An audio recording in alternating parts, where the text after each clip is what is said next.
जय श्री राधे गोविंद। हमारी किशोरी जी हम सब पर अपनी कृपा बनाए रखे। सबसे पहले तो आप सबको वट सावित्री व्रत की ढेरों शुभकामनाएं। आज हम इस वीडियो में वट सावित्री व्रत की कथा सुनेंगे। वट सावित्री व्रत प्रतिवर्ष 2 बार किया जाता है, पहले ज्येष्ठ कृष्ण त्रयोदशी से अमावस्या तक और दूसरा ज्येष्ठ शुक्ल त्रयोदशी से पूर्णिमा तक। दोनों की ही पूजा विधि समान है। इस दिन सावित्री और सत्यवान की अमर कथा को स्मरण करते हुए विवाहित स्त्रियां अपने पति की लंबी उम्र और वैवाहिक जीवन की सुख समृद्धि के लिए व्रत करती हैं। वट सावित्री व्रत भारतीय संस्कृति की उन परंपराओं में से है जो नारी के अटूट प्रेम और समर्पण की जीवंत मिसाल हैं।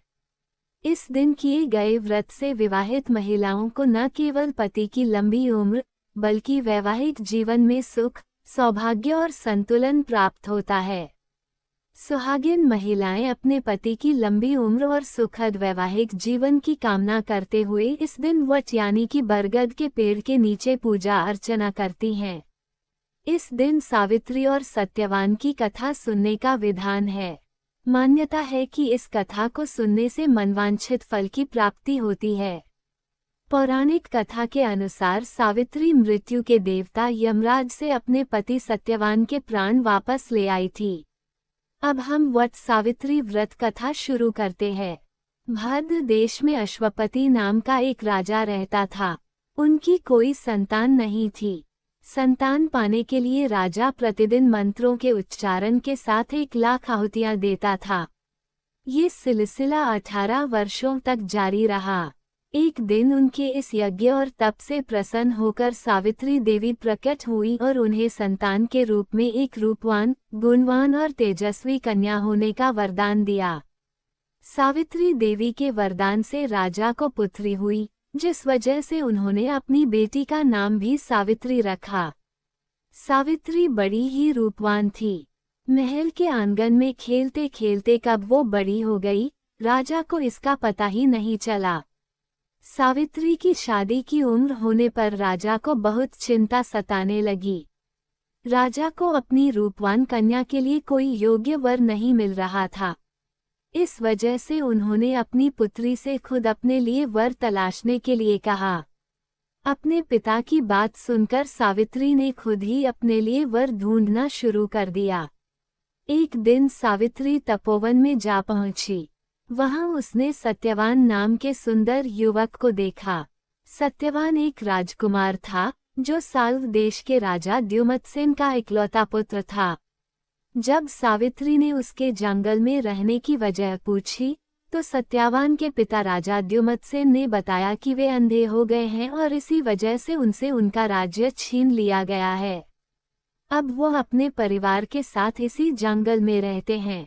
सावित्री ने राजकुमार सत्यवान और उसके पिता राजा द्युमत्सेन के बारे में अपने पिता को बताया और इच्छा जाहिर की कि वो राजकुमार सत्यवान से शादी करना चाहती है। राजा अश्वपति बेटी को दिए वचन को पूरा करने के लिए तपोवन जंगल गए। वहां पहुंचकर राजा ने द्युमत्सेन से मुलाकात की और उन्हें उनके पुत्र सत्यवान के लिए अपनी बेटी सावित्री से विवाह का प्रस्ताव दिया।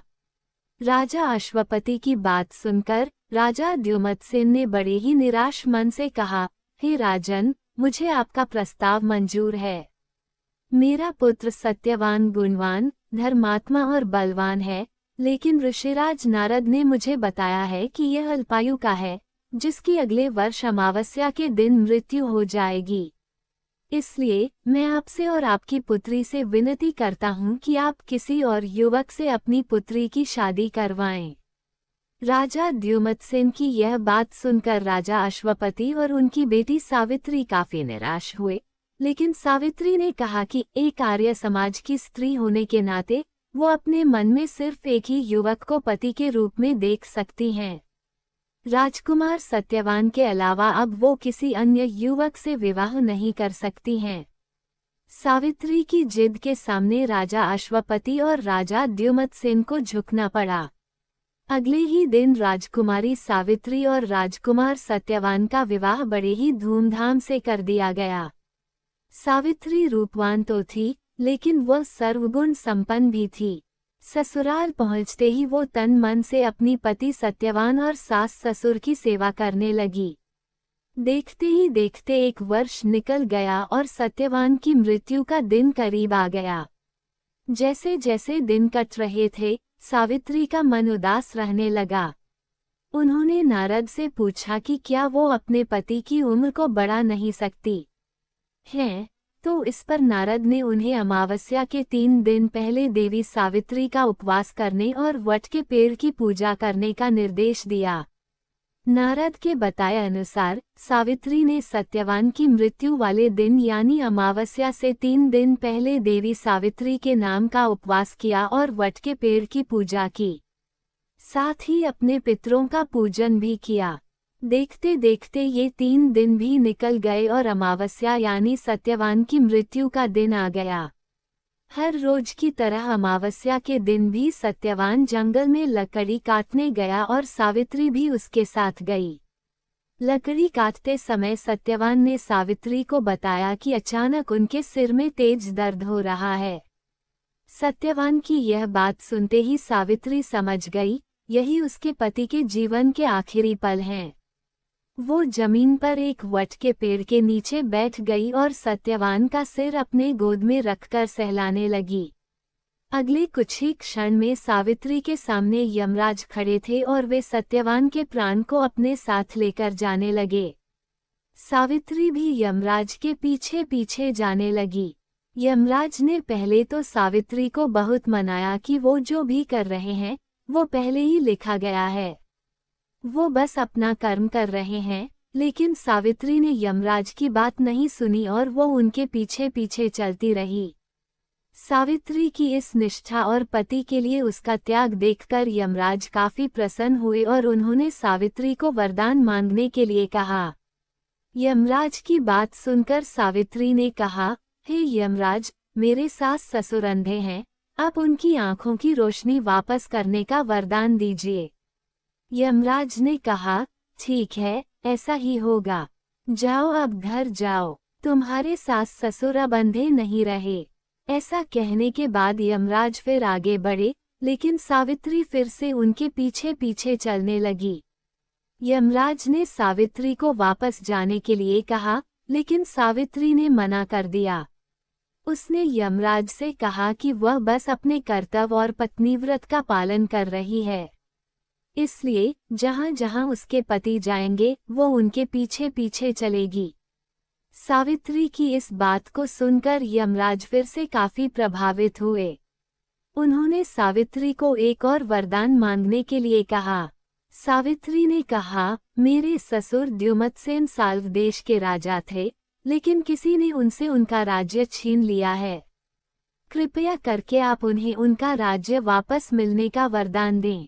यमराज ने सावित्री के इस वरदान को भी पूरा कर दिया और कहा, जाओ, अपने ससुर के राज्य में जाओ, अब वे जंगल में नहीं, अपने महल में सोते हैं।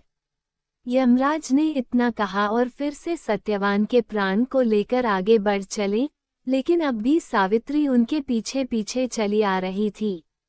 यमराज ये देखकर काफी हैरान हुए। उन्होंने सावित्री से इसकी वजह पूछी, तो सावित्री ने बताया कि एक पत्नी का फर्ज है कि वो वहीं रहेगी जहां उसका पति रहेगा। अगर उसे ससुर के महल में उसके पति नहीं होंगे, तो उस महल में उसके जाने का कोई अर्थ नहीं है। सावित्री की इस बात को सुनकर यमराज काफी प्रसन्न हुए। उन्होंने सावित्री से कहा, हे पुत्री, तुम न सिर्फ रूपवान और गुणवान हो, बल्कि एक पतिव्रता भी हो। मैं तुम्हारे इन्हीं गुणों से काफी प्रसन्न हूँ। तुम मुझसे तीसरा वरदान भी मांग सकती हो। यमराज की इस बात को सुनते ही सावित्री ने कहा, हे यमराज, आप मुझे 100 संतानों की मां बनने का वरदान दें। सावित्री के इस वरदान को सुनते ही यमराज ने कहा, हे पुत्री, अब घर जाओ। मैं तुम्हारे इस तीसरे वरदान को भी पूरा करता हूँ।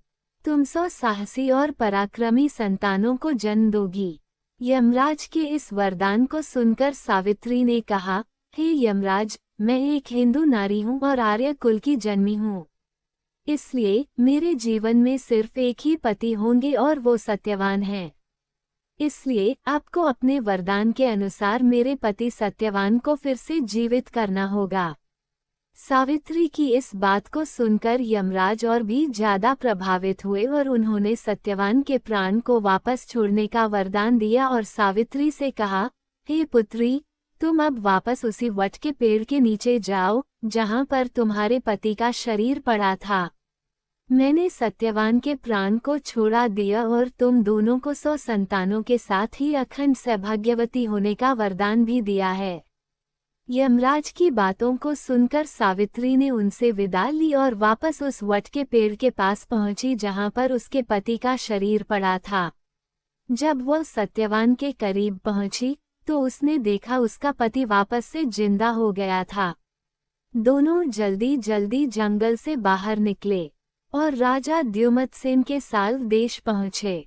वहां पहुंचकर सावित्री ने देखा कि अब उसके ससुर को उनका राज्य फिर से मिल गया है और उनकी आंखों की रोशनी भी वापस आ गई है। तभी से हर साल ज्येष्ठ मास की अमावस्या के दिन वट सावित्री व्रत को मनाया जाने लगा। इस दिन पूरे विधि विधान से वट के पेड़ की पूजा अर्चना की जाती है और सुहागिन महिलाएं अपने पति की लंबी उम्र की कामना करती हैं। कहानी से सीख, निष्ठा, श्रद्धा और लगन से वट सावित्री व्रत करने वाली सुहागिन महिलाएं अपने पति पर आने वाली बाधाओं को टाल सकती हैं। तो आज का वीडियो यही तक, फिर मिलेंगे अगली वीडियो में। तब तक के लिए आप सभी को प्रेम भरी राधे राधे।